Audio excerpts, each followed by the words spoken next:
Warahmatullahi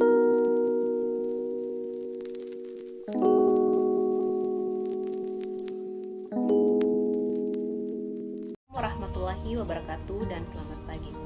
Kami dari kelompok 6 akan membahas materi mengenai desain hiasan yang dimana beranggotakan Ramla Syamsemul, Yasmin Afran Nursalam, Siti Nurhalisa Arfan, Nurfatin Yumna Amiruddin, Warupiani, Nurul Alfia, dan Tri Nur Indasari.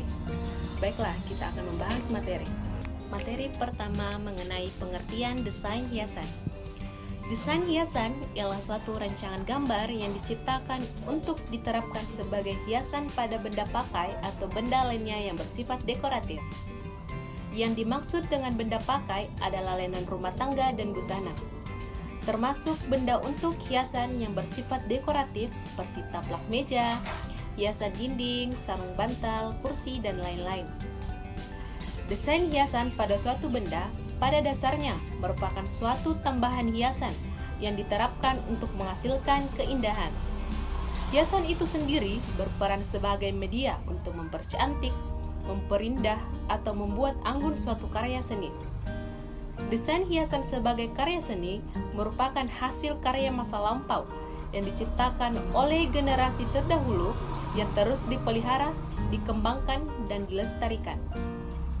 Desain hiasan hadir di tengah-tengah masyarakat sebagai media ungkapan perasaan yang diwujudkan dalam bentuk visual yang berproses penciptaannya tidak terlepas dari pengaruh lingkungan. Lebih jauh dari itu, benda-benda seni ini sebanyak 133 yang dibuat untuk memenuhi kebutuhan sebagai berbagai upacara adat dan dapat pula dinilai sebagai karya seni untuk memenuhi kelengkapan akan rasa estetis yang diwujudkan dalam bentuk produk benda. Selanjutnya mengenai tujuan desain hiasan. Desain hiasan mempunyai tujuan untuk menambah keindahan desain struktur atau siluet.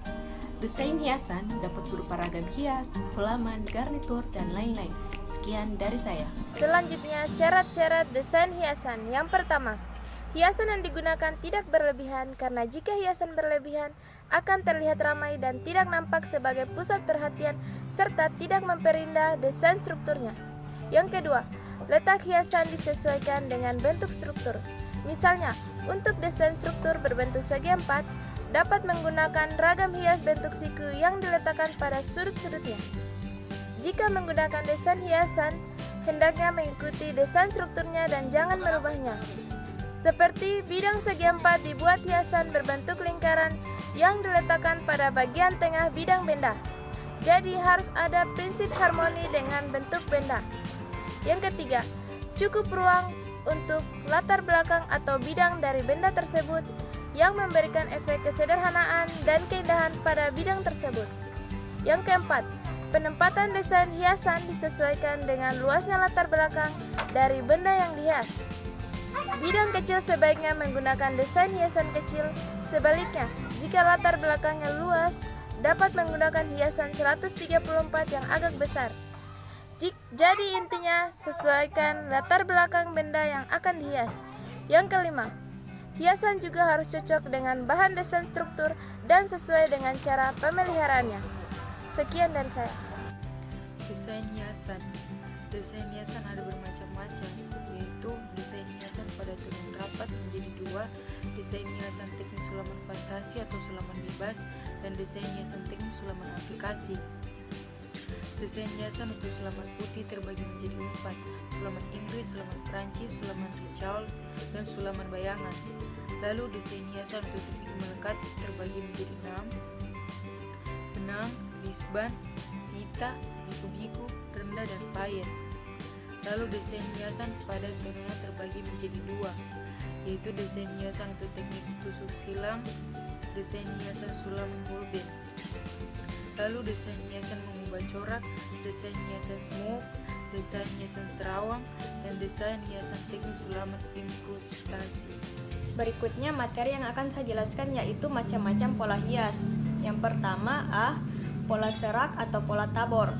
Pola serak yaitu motif atau ragam hiasnya berulang dan biasanya motifnya kecil-kecil. Letak motif teratur pada jarak tertentu. Motif dapat diletakkan menghadap ke satu arah, dua arah, maupun ke semua arah. B. Pola berangkai. Pola berangkai terjadi apabila pola serak dihubungkan satu sama lainnya. Garis-garis yang menghubungkannya dapat berupa garis vertikal dan horizontal atau garis diagonal. C. Pola pinggiran simetris. Pola pinggiran simetris ini jika dibelah dua akan terdapat dua bagian yang sama. Bentuk atas dengan yang bawah sama dan penggunaan warnanya pun sama antara bagian atas dengan yang bawah. D. Pola pinggiran berdiri. Pola pinggiran berdiri terdiri dari ragam hias yang disusun pada bagian bawah. Lebih besar atau berat dan ragam hiasnya makin ke atas makin ringan. Pola pinggiran tersebut dapat digunakan untuk hiasan pinggir, taplak meja, rok, sarung, dan lain-lain. Langsung saja. Pola pinggiran bergantung. Pola pinggiran bergantung ini ragam hiasnya. Sebaliknya dari pola pinggiran terdiri yaitu bagian atas lebih besar atau berat dan ragam hiasnya makin ke bawah semakin ringan. Hiasan berbentuk pinggiran bergantung untuk menghiasi bagian atas busana atau tirai. F. Pola pinggiran berjalan. Pola ragam hias pinggiran berjalan ini memiliki bentuk ragam hiasnya, terlihat bergerak ke satu arah dan pola hiasnya saling berkaitan satu dengan yang lainnya. Oleh sebab itu disebut pola pinggiran berjalan.